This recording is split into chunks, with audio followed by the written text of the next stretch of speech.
Hello, everyone, dear viewers of the channel. I am Helena, the guardian of secrets, a researcher of mystical phenomena.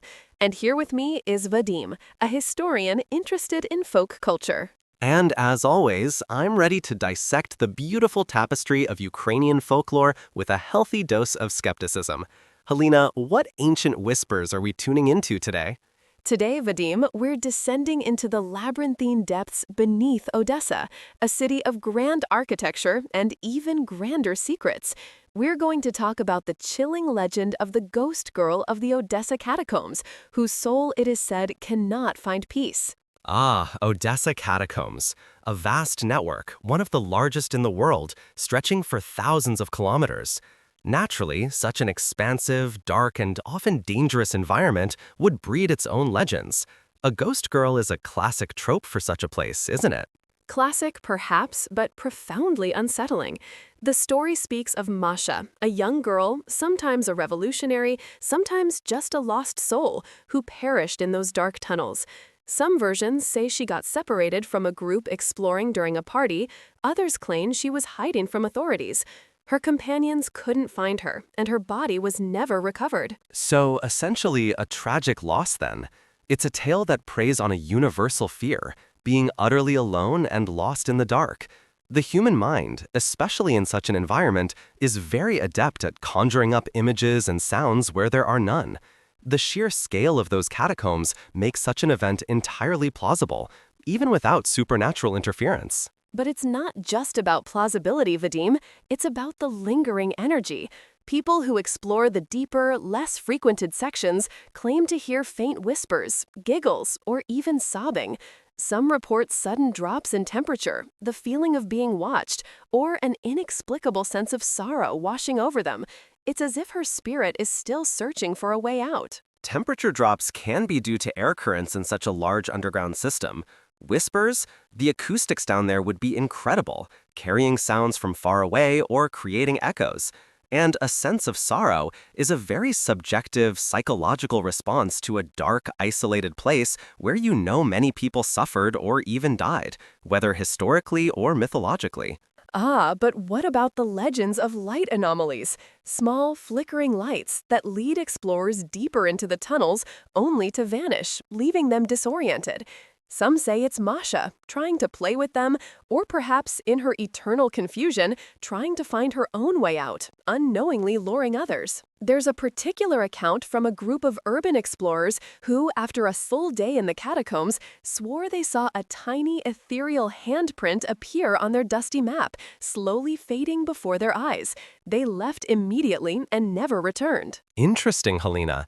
Light anomalies in underground spaces can often be attributed to will-o'-the-wisps, methane gas igniting spontaneously, or bioluminescent fungi, though the latter is less common in deep limestone catacombs. A handprint on a dusty map, that sounds more like a psychological effect after prolonged stress and exhaustion in a disorienting environment. The mind, starved of familiar stimuli, can create quite vivid illusions. But these stories are so persistent.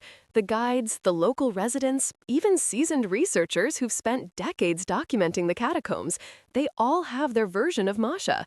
It's not just a passing tale, it's woven into the very fabric of Odessa's underground lore. It protects the catacombs too, in a way, discouraging reckless exploration. That's a crucial point, Helena, the function of the myth. Legends like Masha's ghost serve a purpose. Historically, such tales often acted as a warning. Stay out of dangerous places, respect the unknown. Children might be told not to wander too far into the tunnels because Masha might get you. It's a societal mechanism for safety, passed down through generations. So you think the entire narrative is just a deterrent, a mere cautionary tale dressed in spectral garb? I believe it's more than that. It's a testament to the power of human emotion, the echo of a tragic event imprinted upon a place. The catacombs are full of forgotten histories, and Masha's story could be a collective memory, a feeling of unresolved loss for all those who disappeared within them. Not just a deterrent, but a cultural phenomenon. It merges historical events, real dangers, and the human capacity for storytelling and fear. The catacombs were indeed a place of refuge, struggle, and often death during various conflicts, from the Russian Civil War to World War II. It's easy to project a singular figure onto the countless unnamed souls lost there. Exactly. It becomes a vessel for that collective sorrow.